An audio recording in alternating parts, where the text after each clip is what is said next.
Olá, Minas Gerais é um dos 8 estados brasileiros onde a pandemia de Covid-19 está em aumento acelerado. Já são mais de 2.000 mortes e apenas menos de 10% dos municípios mineiros ainda não têm casos registrados de Covid-19. Eu converso sobre o tema com 2 deputados daquele estado, Minas Gerais.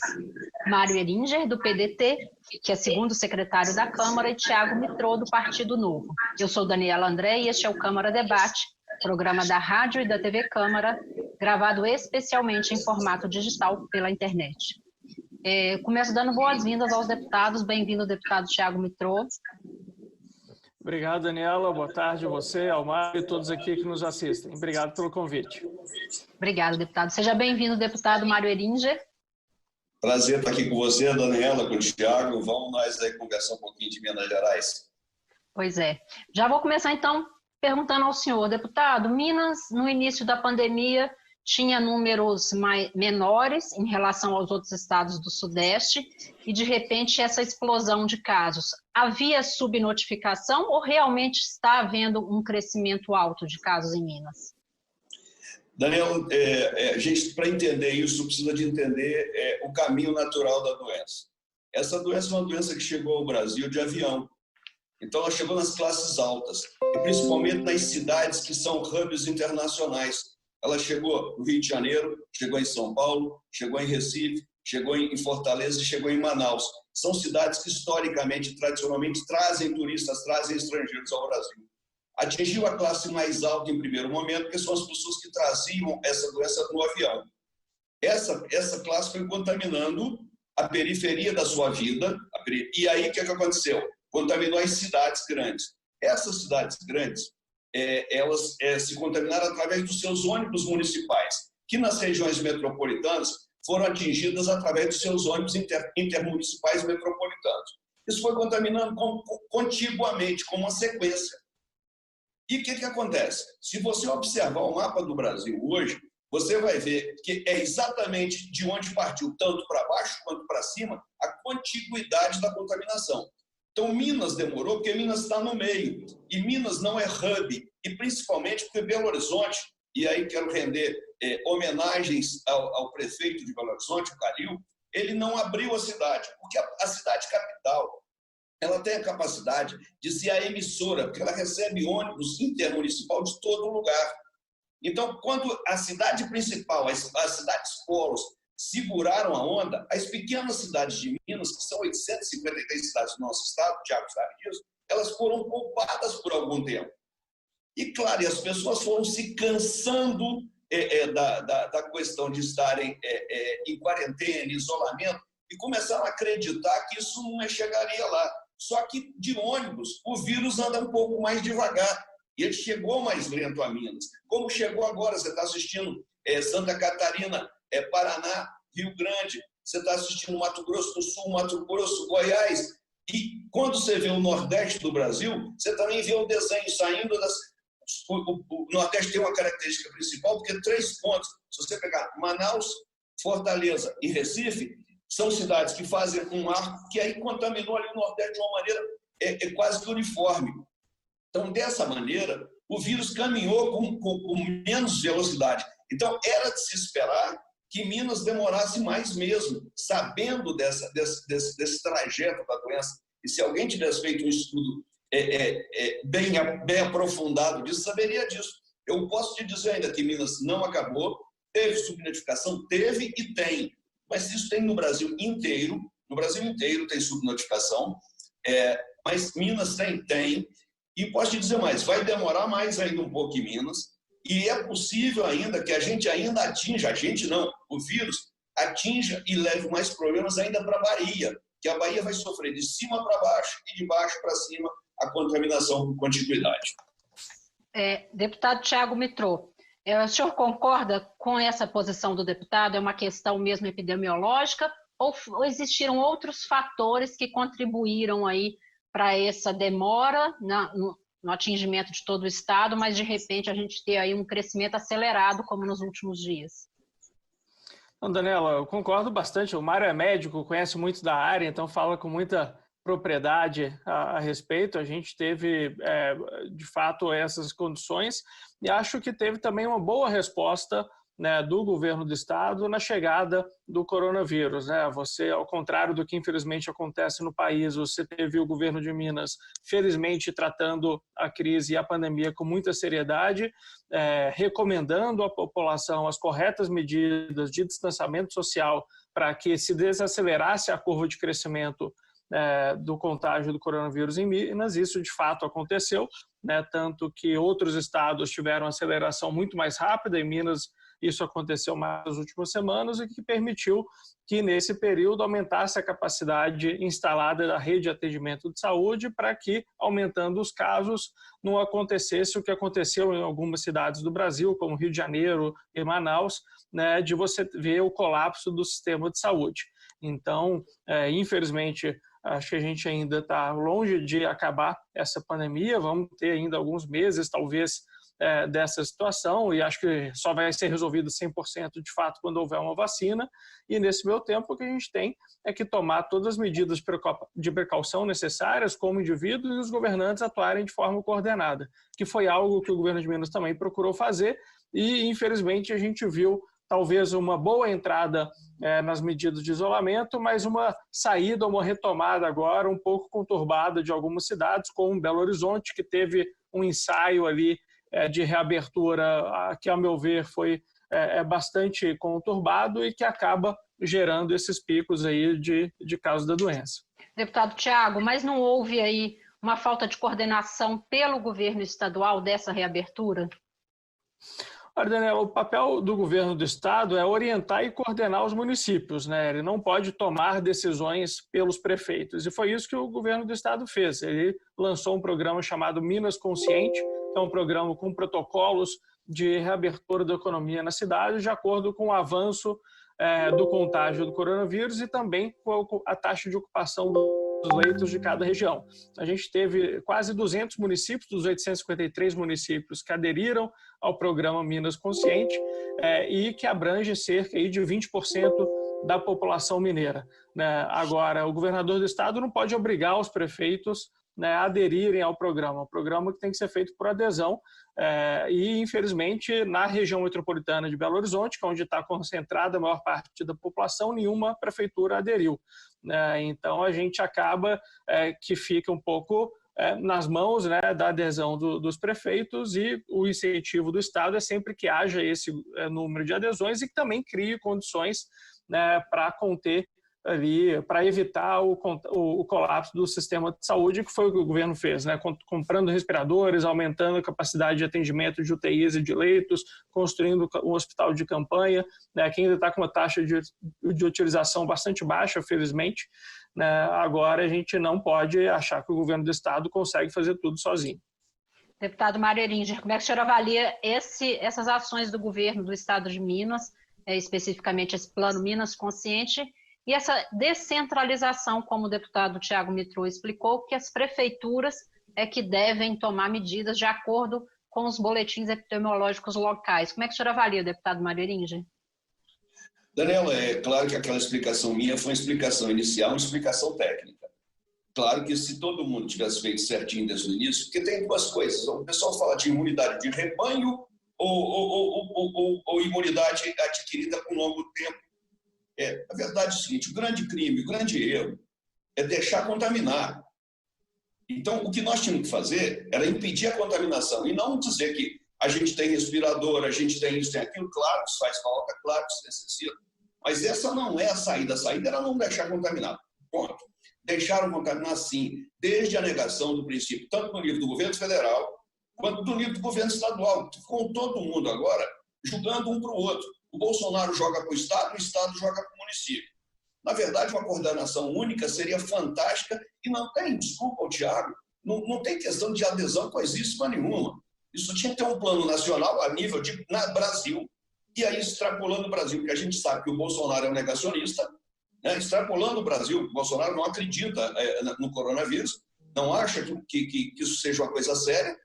Extrapolando o Brasil, vamos para Minas Gerais. O nosso governador é um governador de primeira vez, tem toda a boa vontade, tem seu staff político, seu staff técnico, mas, infelizmente, assumir essa direção é função do governante maior do Estado.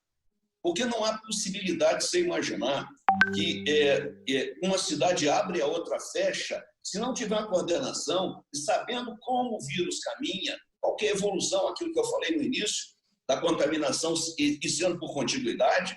Se você sabe isso, você tinha que ter feito barreiras sanitárias nas cidades pequenas. Você teria que, aí você estaria com barreiras sanitárias, você protegeria aquela população menor, você não teria que usar respirador, você não demandaria medicina, você demandaria só sanitarismo. Então, você teria barreiras sanitárias desde o início, testagem nas pequenas cidades. O teste não é para fazer o diagnóstico e dizer assim, esse cara tem Covid, e esse cara vai morrer de Covid. O teste é exatamente para você detectar os assintomáticos e isolar os assintomáticos, para que esses assintomáticos não continuem contaminando. Então, teria que ter feito a questão dos testes precocemente, e Minas teve tempo para fazer isso, exatamente porque o vírus chegou mais lentamente a Minas. Então, a possibilidade de ter feito, perdemos tempo, sim. Não fizemos a gestão adequada, não. Eu estou dizendo isso e insisto, não é por antigovernismo aqui, não. Eu estou dizendo isso como médico que diz assim, nós teremos outras. Nós teremos outros problemas no futuro para resolver. E que a gente não cometa o mesmo erro. Nós tivemos prazo, em Minas nós tivemos prazo para fazer diferente. Se tivéssemos feito testagem adequada, se tivéssemos... todo mundo vai dizer, não tem teste, não sei o quê. Não teve muito no início, continua tendo dificuldade, mas também, vamos dizer para mim, não tem anestésico hoje para manter o doente sedado e entubado. E há quanto tempo que já está se anestesiando e entubando o doente nesse período? Então, os nossos problemas são problemas de programação e previsão. Então, essa é uma situação que eu não vou proteger prefeito, não vou proteger governador, não vou proteger presidente da República. Eu acho que todos são responsáveis com o mesmo grau e teriam que estar envolvidos num processo de evitar mortes no nosso estado, no nosso país, no nosso estado de Minas Gerais, principalmente. Deputado Tiago Mitrô, como é que o senhor responde a essa crítica, já que o senhor é do Partido Novo, aliado, partido do próprio governador de Minas? Olha, Daniela, acho que em primeiro lugar é bom deixar claro que nunca houve uma postura negacionista do governador do estado. Ele sempre tratou o vírus como deveria ser tratado, com a seriedade adequada, orientando a população e os prefeitos com a seriedade da crise. Acho que, não sei se talvez foi isso que o deputado Mário quis dizer. Fez mais uma crítica no sentido de uma demora na articulação do governo do estado. Com relação ao governador do estado, eu não disse que ele era negacionista, disse negacionista do nosso presidente da República, isso aí é evidente. E aí concordo plenamente com o nosso colega Mário, né? Mas voltando para o caso de Minas, que acho que se a gente for falar aqui do governo federal, infelizmente nós vamos ficar muito tempo concordando a respeito dos absurdos ali que estão acontecendo no governo federal. Mas aí eu discordo, acho que não é jogar a responsabilidade para prefeitos, mas é entender qual é o papel do governador e qual é o papel dos prefeitos. E a gente acredita no princípio da subsidiariedade. O governador não tem que tomar decisões pelos prefeitos, assim como o presidente não tem que tomar decisões pelos governadores. E não é questão de jogar a responsabilidade de um lado para o outro, mas entender qual é o seu papel ali dentro. O governo do estado tem responsabilidade, sim, de coordenar as respostas de saúde, uma vez que saúde é uma responsabilidade compartilhada com o estado, né? Agora, a decisão de colocar barreira sanitária em cada um dos 853 municípios de Minas é algo que extrapola as atribuições do estado, e o que tem que ser feito, a meu ver, é essa coordenação. Os esforços de coordenação houveram, né, tanto que quase 20% da população de Minas aderiu ao programa do governo do estado. Agora, como que a gente poderia avançar mais? Concordo com o deputado Mário, daria e deveríamos ter avançado mais, mas não é algo que dá para fazer sozinho, né? E também concordo que o ideal é que o vírus não chegue e não contamine ninguém, né? E aí nós temos a limitação de testagens, teve um esforço grande para se ampliar a capacidade de testagem, de processamento dos testes através da FUNED, que é o órgão do governo do estado que tem realizado quase todas as testagens públicas dentro do estado de Minas, mas a gente tem essas limitações de testagem e tem limitação, inclusive, de medicamento, que o Mário falou agora, que os anestésicos necessários para intubação estão em risco de entrar em falta. E não é só em Minas Gerais, isso é no Brasil inteiro, são medicamentos importados, onde também precisamos atuar junto com o governo federal para garantir o suprimento desses medicamentos, né? Então, eu acredito que não houve de forma alguma negligência do governo do estado, ele estabeleceu os protocolos ainda cedo, tanto de entrada, né, com medidas mais restritivas de isolamento, quanto protocolos para saída disso, mas infelizmente a gente não consegue, através de impor, né, aos municípios a adesão a esses programas. E a gente tem também tido, como o Mário falou no início, com esse período estendido das medidas de isolamento, você tem níveis também na própria população de adesão maior ou menor a essa questão de isolamento, o que faz com que boa parte das medidas que tenham que ser tomadas é de conscientização da população, né, para que sigam tomando os devidos cuidados de isolamento, distanciamento social, para evitar esse contágio. O papel do governo do estado é elaborar essa estratégia, né, fornecer os insumos tanto de prevenção quanto ali de resposta, que ainda que não seja ideal expandir a capacidade de leitos, porque a gente deveria sim evitar o contágio, uma vez que o contágio acontece, a gente precisa dar uma resposta nesse sentido também. Deputados, a gente está no imperativo do tempo, então vou pedir para os senhores em 30 segundos fazerem suas considerações finais, pensando aí numa avaliação de que expectativa a gente pode ter para o estado de Minas nas próximas semanas. Deputado Mário Heringer. Bem, eu quero tentar ser muito sucinto, mas é um pouco difícil fazer isso em 30 segundos, mas de qualquer maneira vou tentar. Nós estamos vivendo um processo grave em Minas, nós estamos com a nossa curva de contaminação subindo, ela vai subir mais algum tempo, nós precisamos de fortalecer o nosso distanciamento social, o uso de máscaras tem que continuar existindo. Quem puder fazer a barreira sanitária nas suas pequenas cidades, faça, porque vai ser muito bom. E, principalmente, devemos dizer a verdade. Minas Gerais esperou muito tempo. Minas Gerais subnotificou muito tempo. Nós temos mais de 2.000 mortes antes de começar a falar do crescimento das mortes em Minas Gerais, que estão notificadas como síndrome respiratória aguda grave, que não existiam nos anos anteriores. Então, a gente deixou a coisa andar frouxa, sim, há algum tempo, e isso nós vamos pagar. Infelizmente, não estou aqui para criticar governador, prefeito ou presidente, mas, do ponto de vista da saúde, comemos mosca, sim. Deputado Tiago Mitru, suas considerações finais. Olha, Daniela, primeiro em termos de transparência de dados que Minas Gerais tem oferecido a respeito da pandemia, foi feitas inúmeras auditorias, avaliações de órgãos externos independentes que classificaram a transparência dos dados de Minas Gerais como o melhor do Brasil, né, conseguindo nota 100% de transparência em ONGs internacionais que avaliaram esse aspecto. Então, existe muita confiabilidade e transparência nos dados de Minas. Como eu mencionei antes, a gente precisa de um esforço em conjunto que os protocolos estabelecidos pelo Estado permitiram a tempo, né, que fossem adotados por todas as prefeituras. Mas a gente precisa, como população e nós, como figuras públicas, incentivar esses governantes a aderirem ao programa os protocolos estabelecidos de saúde, tanto para endurecer as medidas de isolamento à medida que o vírus avança, quanto para, à medida que as questões sanitárias de saúde permitirem, você tenha uma retomada consciente e segura das atividades da população. Acho que é dessa forma que o governo do estado tem feito, por isso que nós conseguimos achatar bastante a curva no governo, mas, óbvio, não podemos nunca cantar vitória com um número de mortes de 2.000 cidadãos mineiros, que ninguém gostaria de ter, e tenho certeza que o governador e toda a sua equipe estão trabalhando para evitar que esse número aumente e a gente possa tornar o estado em breve livre da pandemia do coronavírus. Obrigada, deputado Tiago Mitru. Obrigada, deputado Mário Heringer. Nós chegamos ao fim desta edição do Câmara Debate. Eu conversei com os deputados